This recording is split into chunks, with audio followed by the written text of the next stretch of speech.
gunung dengan mengandalkan orang yang di depan itu bawa tenda 10 padahal tendanya cuma satu. Bagaimana mungkin bisa survive di dalam situasi turbulensi misalnya. Tapi oke, itu ide mereka. Kita kasih semacam dugaan awal bahwa akan ada krisis pertama, yaitu dari dalam bentuk organisasi sendiri itu.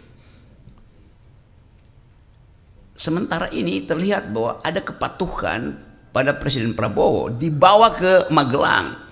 Itu simbol untuk menghasilkan disciplinary society. Masyarakat yang didisiplinkan oleh apa? Oleh latihan. Politik tidak mungkin didisiplinkan dengan latihan. Ya, mensana in corpore sano, dalam tubuh yang sehat ada jiwa yang sehat. Iya, itu kalau Anda olahragawan. Tapi ini politisi semua. Yang sudah di brief dari awal oleh ketua partainya tuh. Siap-siap nyolong di badan anggaran. Siap-siap masuk ke komisi dan pastikan bahwa kita bisa ngintip kerjaan dari situ. Kan itu dasarnya tuh. Bagus bahwa ada stepping. Prabowo mulai dengan briefing intelektual di Hambalang, briefing mental dan fisik di Magelang. Lalu orang tiba pada pertanyaan, kalau sudah di brief dengan baik, kenapa masih ada 1, 2, 3 menteri bahkan mulai menunjukkan vested interest sendiri?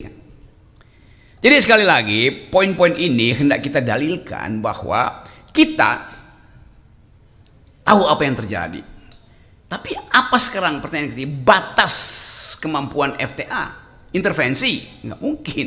Kita cuma punya, kita bukan kelompok penekan, kita bukan buzzer tuh. Kita hanya mungkin bisa mengendalikan kalau kita bagian dari sistem itu. Kita di luar sistem itu. Bagaimana mengendalikan sesuatu yang kita ada di luar sistem itu? Kita hanya mulai bisa menjejaki apa yang akan terjadi sambil melihat suasana dalam perjalanan menuju target-target dari kabinet ini kan. Perumpamaan di dalam sekarang anak-anak muda baca kembali wisdom lama, terutama stoicism itu.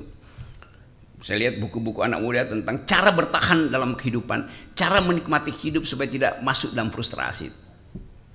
Orang baca lagi sekarang Epictetus, Epicurus.